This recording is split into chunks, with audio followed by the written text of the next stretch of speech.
Bueno, buenas tardes, buenas noches a todos. La mesa tenía ese título de 68, Historia y Memoria. Son esos títulos que hacen que cada uno de los panelistas lo agarre como por donde le vaya la historia y la memoria del evento conmemorado.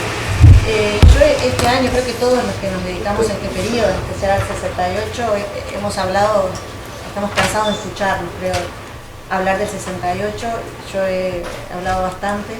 Y cada vez que hablo, o a medida que voy hablando, me voy preguntando exactamente qué estamos recordando, exactamente qué, 50 años de qué, digamos, sería la pregunta. ¿Qué fue el 68?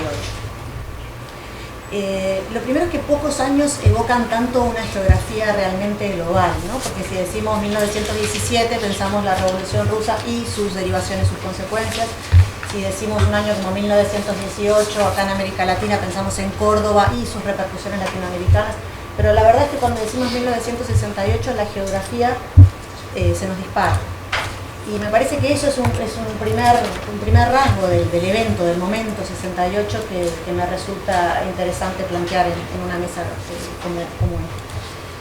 El evento se proponía mirar desde América Latina lo que había pasado en el 68. Y a mí se me ocurren dos cosas, o dos grupos, dos conjuntos de marcas que cuando decimos 1968 desde América Latina estamos evocando, rememorando, conmemorando, analizando según la perspectiva de quien haga este ejercicio de historia o de memoria. Y son cosas que se han venido repitiendo en todas las ponencias, en muchas de las ponencias que hemos escuchado en estos 3 días.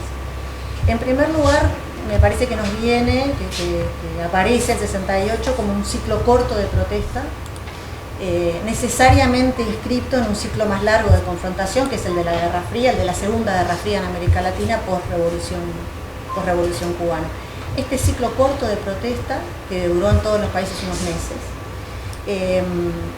tiene como característica principal el protagonismo juvenil y estudiantil, pero siempre en alianza con otros sectores y actores sociales, y estos sistemas de alianzas no deben olvidarse al pensar el ciclo de protesta. La otra marca es la radicalización de los repertorios de protesta, de las formas de organización y movilización que se producen en un lapso muy breve.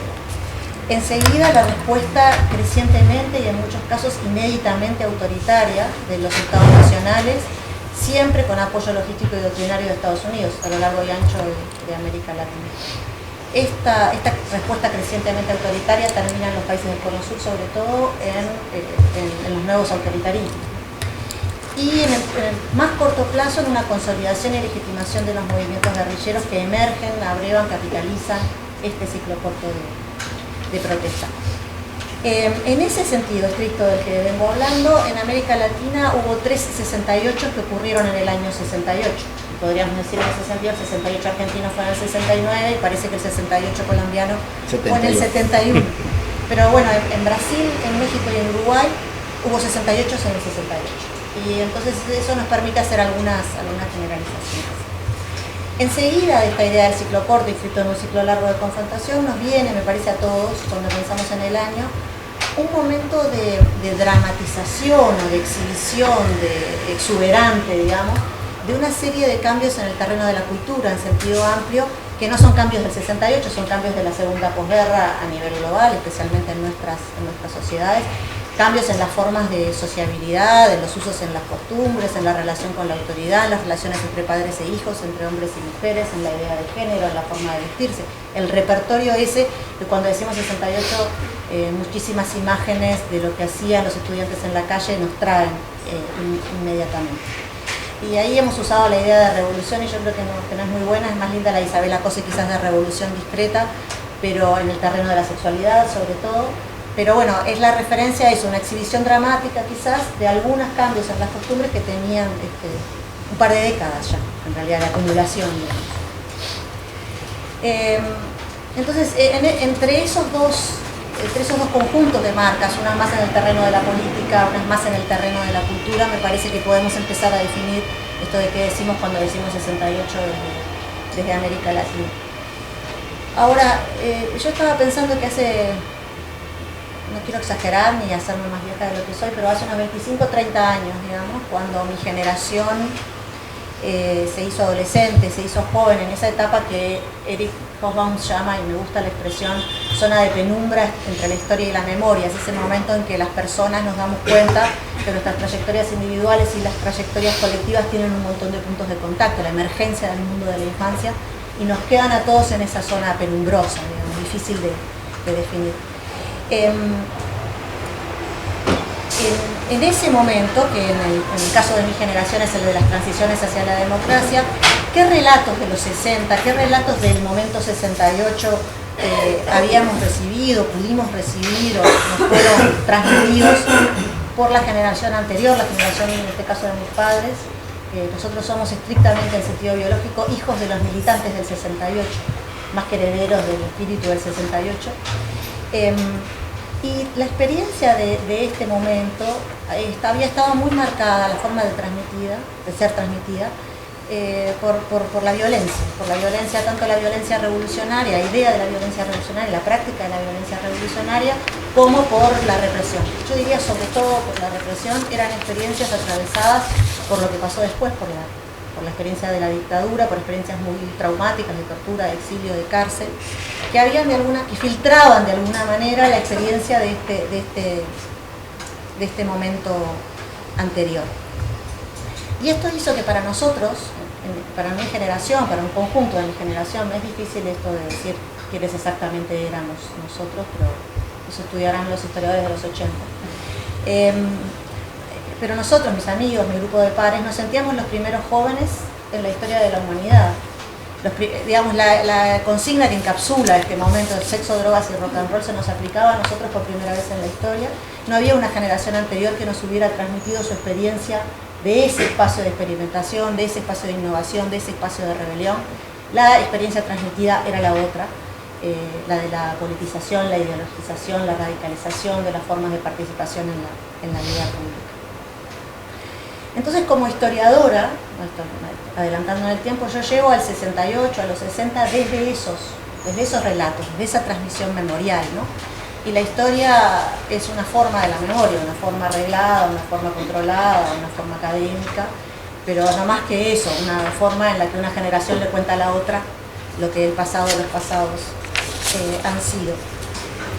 En mi libro anterior, al libro sobre el 68 uruguayo, yo intenté trazar el tránsito de las izquierdas políticas uruguayas desde el lenguaje revolucionario de los años 60, que yo había aprendido, que me habían transmitido, que había conocido por la voz de los protagonistas, al lenguaje liberal de los derechos humanos, ¿no? Y esto es una enorme transformación político-ideológica para estos grupos, para estas personas, que tenía, y esto me detengo bastante en mi trabajo, una contracara, un proceso paralelo, más en el terreno de la cultura o en la relación entre cultura y política, en la relación entre cuerpo y política, que eso vendría a ser la militancia, y es el tránsito desde una forma de entender la militancia, donde el cuerpo se pone en la línea para defender las ideas, ¿no? Esto nos hace militantes revolucionarios, héroes y mártires eventualmente de la revolución, a una idea de la política donde todo el lenguaje el de los derechos humanos estaba dirigido a proteger la integridad física de los militantes revolucionarios, antes héroes, mártires de la revolución, ahora víctimas de las violaciones a los derechos humanos, ¿no? Y mi pregunta, ya como historiadora después de este trabajo, fue ¿quiénes habían sido estas personas antes de ser víctimas, héroes, mártires? O junto con ser héroes y mártires, en el caso de su experiencia militante de los años 60. ¿Cuál era la relación entre cuerpo y política en la etapa anterior, cuando en el mundo, y esto lo sabíamos, las personas de mi generación, se habían difundido una serie de pautas de circulación global sobre el significado de ser joven, encarnada en productos culturales provenientes sobre todo del mundo anglosajón, ¿no? Y esa consigna, sexo, drogas y rock and roll, encapsulaba esa parte de la experiencia. En este momento de mi trayectoria como historiadora, yo estaba haciendo el doctorado en Estados Unidos y observaba, es una generación un poquito más grande que la mía, digamos, mis profesores más jóvenes que trabajaban estos temas para el caso estadounidense o europeo, pero sobre todo estadounidenses, el esfuerzo que hacían era el de rescatar los 60 años de una memoria que los había convertido en un fenómeno de la moda y del mercado, ¿no? Los 60 en Estados Unidos en el debate público eran el lado cultural de la experiencia de rebelión de los jóvenes, y estaba borrada la experiencia política de extrema violencia. En Estados Unidos los años 60 fueron de una violencia extrema, quizás como no conocimos en otras sociedades. Cuando uno está en Estados Unidos, el territorio de la violencia es América Latina, pero cuando empieza a estudiar la historia norteamericana uno ve hasta qué punto la historia de estos años en Estados Unidos es una historia de violencia. En Estados Unidos hubo un magnicidio, digamos, por decir un dato de esto, hubo cientos de asesinados y miles de presos políticos, de personas apaleadas, de gases, de todo lo que conocemos del repertorio de violencia, tanto revolucionaria como sobre todo de la represiva por parte del Estado Nacional. Entonces los historiadores intentaban buscar o mostrar cómo estos 60 de la moda y del mercado habían sido también esos otros 60 y cuántos puntos de contacto, incluso en las trayectorias personales, había entre estas experiencias. Y a mí me empezó a parecer que nosotros necesitábamos de alguna manera, yo sentía que en mi trabajo, hacer en parte el movimiento inverso, que era restaurar la cultura, restaurar este espacio de rebelión, de expresividad cultural, de apropiación creativa, de resignificación de estos productos culturales, a una etapa de nuestro pasado que en la interpretación estaba claramente sobrepolitizada, sobreideologizada, en los relatos que nos habían transmitido las personas que habían vivido como militantes esa época, que son también los relatos que empiezan a articularse como primera interpretación, porque recordemos que estos militantes son los primeros intérpretes de su experiencia, no solo a nivel testimonial, sino también los primeros productores, sobre todo los que se fueron al exilio, de interpretaciones desde las ciencias sociales sobre estos procesos. Entonces nosotros habíamos aprendido, escuchándolos por un lado y leyéndolos por otro en esta zona difusa como cientistas sociales y como protagonistas. Para hacerle una historia larga corta, como se dice, me gustaría plantear qué resultado me parece a mí que dio esta forma de aproximarme, esta forma de llegar al 68 uruguayo, al 68 latinoamericano. Mi libro es un estudio muy micro del 68, estudia en bastante detalle el ciclo corto de protestas del que hablaba al principio. No tenemos una base tan linda como la que nos mostró Mauricio de los episodios de protesta, que son visualizaciones a veces esquemáticas, pero que permiten entender los ciclos de movilización. Para el caso uruguayo lo tenemos en el DEBE y en un proyecto presentado que si nos sale la financiación ya conocerán los resultados.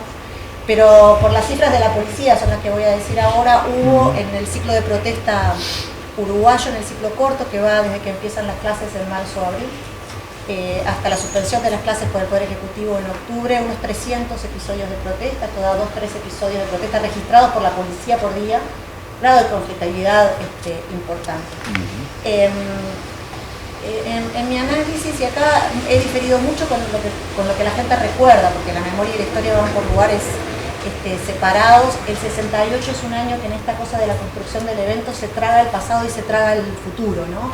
Y muchas de las cosas que pasaron, la gente era o no era del Frente Amplio en el 68, dice, y vos decís, o sea, eso no es posible simplemente, ¿no? Pero también hay cosas que parecen nuevas en el 68 y que mirando las fuentes en el 67, el 65 ya estaban. Pero bueno, reconstruyendo un poco con las fuentes primarias a las que pude acceder, yo veo dos momentos muy claros en este ciclo corto de protesta del 68. Un primero que empieza, como todos los ciclos de protesta estudiantil, en un país que, como Mauricio decía, al igual que otros en América Latina, tiene una larga tradición de protesta estudiantil, que en nuestro caso podemos rastrear por lo menos hasta el Congreso Interamericano de Estudiantes, americano de estudiantes, no interamericano, de 1908, la fundación de la Federación de Estudiantes Universitarios en el año 29. Los estudiantes se movilizaban y a partir de los 50 con gran intensidad, y los estudiantes se movilizan cuando empiezan las clases, sobre todo los más jóvenes porque en las vacaciones no se ven. Entonces cuando empiezan las clases empieza el ciclo de protesta, eso pasa todos los años y se movilizan por reivindicaciones muy inmediatas, y esto fue igual en el 68, el ciclo empieza con los estudiantes secundarios movilizándose por el subsidio del boleto estudiantil. Empieza sobre todo en barrios más periféricos de Montevideo, no en el centro, porque el fenómeno también estructural compartido por la región, la explosión de la matrícula secundaria había hecho que se fundaran liceos en otras zonas de Montevideo y la movilización empieza un poco en esos barrios. En junio se suman los estudiantes universitarios con la reivindicación de nuevo tradicional por el presupuesto que el Poder Ejecutivo le iba a asignar a la rendición de cuentas a la universidad. Las organizaciones tradicionales de los estudiantes conducen y contienen estas formas de protesta. No hay demasiado, en la prensa no dice que haya niveles de violencia inéditos, hay pedreas, hay cortes de tránsito, hay cierto nivel. La movilización en los límites de lo que se acostumbraba, digamos. Empieza a haber unos primeros rasgos de que hay algo de inédito, algo de nuevo. Y el primer rasgo es que cuando la coordinadora de estudiantes secundarios del Uruguay, dirigida por la Unión de Juventudes Comunistas, llama a desmovilizar, porque había negociado con las autoridades el tema del precio del boleto, en un montón de liceos de Montevideo los estudiantes no se desmovilizan, no desocupan. Y acá se empieza a repetir un patrón que es el de que estas estructuras, digamos, tradicionales de organización de la movilización y de la protesta ya no parecen estar conteniendo lo que está pasando. La respuesta represiva también empieza a cambiar, ¿no? De formas más o menos tradicionales. Los estudiantes se movilizaban, a veces la policía detenía, llamaba a los padres que los pasaban a retirar cuando eran menores. Empieza a haber más violencia en la represión, pero el quiebre son las medidas prontas de seguridad de junio del año 68, instauradas por Pacheco Areco, que en su justificación no nombran al movimiento estudiantil, nombran al Estado, hagan algo como el estado de movilización general de las calles como pretexto, digamos, y a las luchas del movimiento obrero. Pero a partir de entonces, en condiciones nuevas, porque las medidas prontas imponen restricciones a los derechos de asociación y a los derechos de expresión, las organizaciones de estudiantes ya se ven bastante incapaces de controlar las formas de protesta. Empiezan a aparecer formas de decisión más horizontal, no se respetan del todo las cadenas jerárquicas de representación y de decisión, las manifestaciones relámpago proliferan y la respuesta represiva estalla. Y acá hay acción y reacción entre estos dos aspectos. A mayor represión, más movilización, a más movilización, más represión, escalada, lo que se llama una escalada represiva.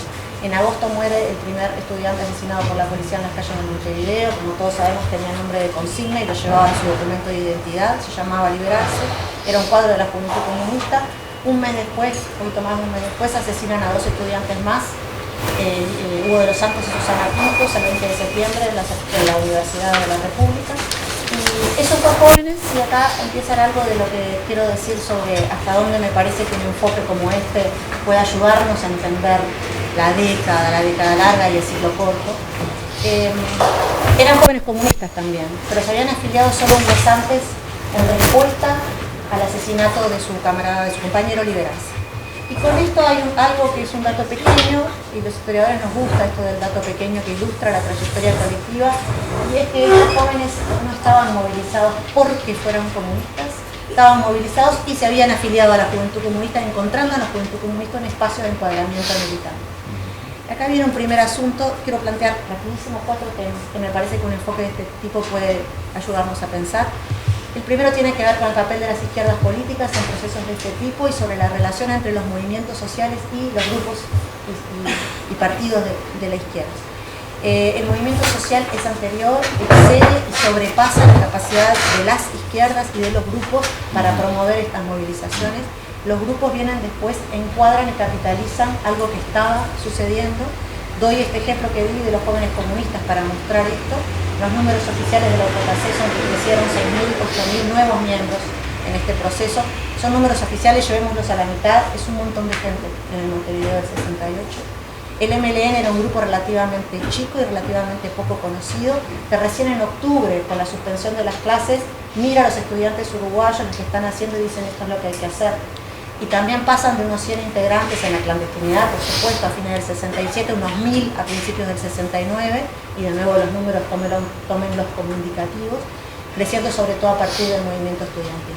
Entonces, en estos dos grupos que podrían representar vieja y nueva izquierda, lo que quiero decir es, los toma por sorpresa, tienen que readecuarse, tienen que reinterpretar y adecuar su discurso a lo que está ocurriendo, en el caso de la movilización estudiantil. Los atraviesa a los dos, haciendo que la distinción entre vieja y nueva izquierda se nos borre por este lado todavía un poco más. La Unión de Juventudes Comunistas se ve muy nueva izquierda, en este contexto para las definiciones clásicas de la nueva izquierda, incluso en su relación con algunas formas de la violencia revolucionaria. El segundo tema grande que quiero plantear es el del papel de la violencia. Me parece que ayer Aldo hace una pregunta dirigida a este lugar, me parece que es un debe clarísimo de los protagonistas, en el caso uruguayo, reflexionar sobre qué quiere decir empuñar las armas o practicar cualquier forma de violencia revolucionaria y qué formas de violencia vienen después y cómo se lidia con eso, a qué violencia se reacciona cuando se decide adoptar formas de violencia revolucionarias.